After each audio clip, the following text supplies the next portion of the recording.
જો હોળીની ખરીદી કરવા ગયા હતા એટલે ખરીદી કરી આવ્યા। મોટી ધાણી લઈ હતી, પછી આમાં છે દાળિયા અને આ છે નાની ધાણી અને લીધા ચીકુ જ્યુસ બનાવવા માટે।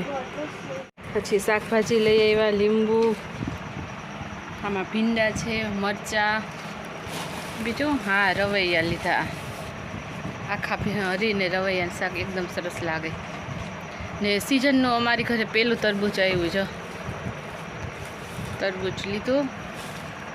આ છે દ્રાક્ષ લઈ આવ્યા ને કેળા, ટમેટા અને મમરા અને સાબુન પાવડર એ તો બધું રાખી દીધું, અગરબત્તી રાખી દીધી છે, એવી બધી ખરીદી કરી। અને આજે તો કંઈ બહુ ઝાઝું શાકભાજી લીધું નથી અને હવે ઉનાળો આવશે ને એટલે શાકભાજી ઓછું જ લેવાશે, ઓછું જ લઈશું એમ, કારણ કે પછી ફ્રીજમાં બહુ ઝાઝો ટાઈમ રહે નહીં, એના કરતાં થોડું થોડું લઈ આવવું સારું। શિયાળો હતો ત્યારે તો વધારે લઈ આવતા તો ચાલતું કે 15 દિવસ સુધી શાકભાજી, અમુક શાકભાજી તો ચાલે, હવે ઉનાળામાં નહીં ચાલે।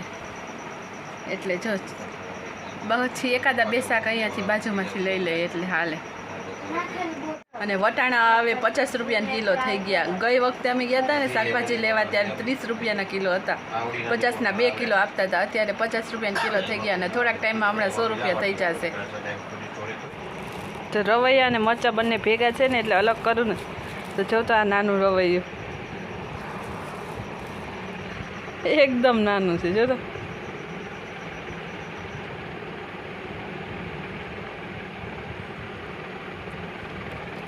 જો આ મરચાં લીધા અને બહુ બધા મરચાં છે ને એટલે આ મરચાંના દાંડલા કાઢી અને પછી રાખી દઈશ ને ફ્રીજમાં, એટલે લાંબો સમય સુધી મરચાં આપણે એવા ને એવા રહેશે, બગડે નહીં।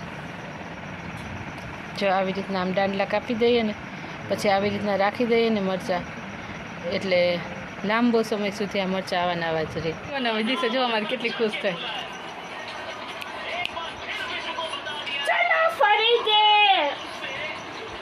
Come on, India! Yes! Bharat match જીતી ગયો અને અત્યારે અમારે ફૂલ ફટાકડા ફૂટે છે, એટલો અવાજ આવે ને ફટાકડાનો જોરદાર। તો મિત્રો ઇન્ડિયા જીતી ગઈ આઈસીસી ચેમ્પિયન્સ ટ્રોફી, દરેક ઇન્ડિયનને અત્યારે ગર્વ થતું હશે, ખુશી થતી હશે અને ઇન્ડિયા ઇઝ ધ બેસ્ટ। અને ફટાકડા જોરદાર ફૂટે નહીં આપણે તો મિત્રો અત્યારે તો દિવાળીનો માહોલ છે બહાર, અમારે અહીંયા ઘરે એટલા જોરદારનો અવાજ આવે છે ફટાકડા ફૂટવાનો હોય ને, બેઠા છે તો ફટાકડાના જ અવાજ સંભળાય છે।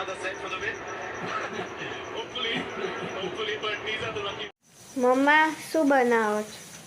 તો જો મિત્રો અત્યારે બનાવવાનો છે રવાનો શીરો।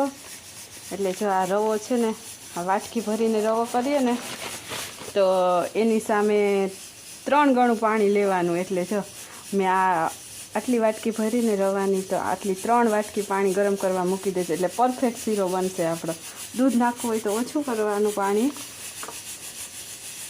અને જો હવે અહીંયા આની અંદર ઘી નાખીને આપણે રવો શેકી લઈશું।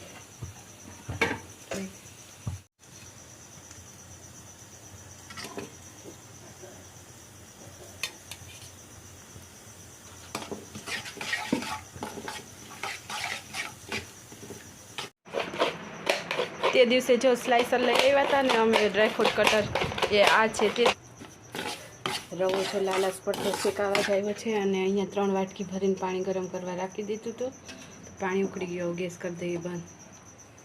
રવો શેકાઈ ગયો ને એની અંદર આ નાખી દઈએ પાણી।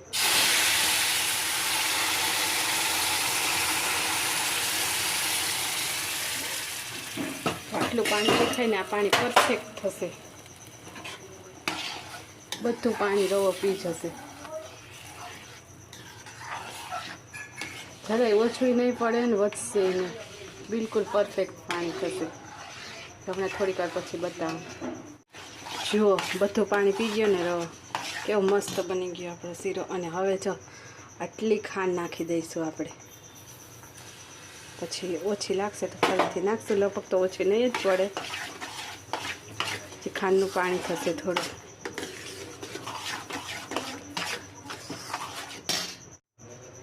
એક નાની વાટકી રવો હતો એનો કેટલો બધો શીરો બન્યો, જો આટલો હેલો થાય રવાનો શીરો, ને સેજ પણ ગાંઠો કશું ના થાય, જો એકદમ સરસ થાય।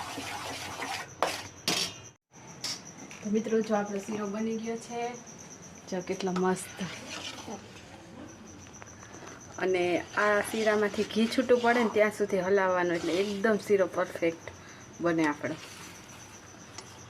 આજે બનાવ્યો રવાનો શીરો. તો મિત્રો આ તો શીરો ખાવા મળશે રવાનો. બધા ખાધોકડા બહુ છે. મસ્ત મજાનો જો બની ગયો છે. અને આમાં દૂધ નાખવું હોય તો દૂધ પણ નાખી શકે. તો ચલો, કોને ભાવે શીરો, જેને ખાવો શીરો આવે અહીંયા. હા જો હવે આ બદામ કતરણ કરી રાખી છે, એ હવે પેસ્ટ આપણે કરી છે. ચાના પર છાંટી દઈશું. જો બની ગયો ને પરફેક્ટ આપણો શીરો.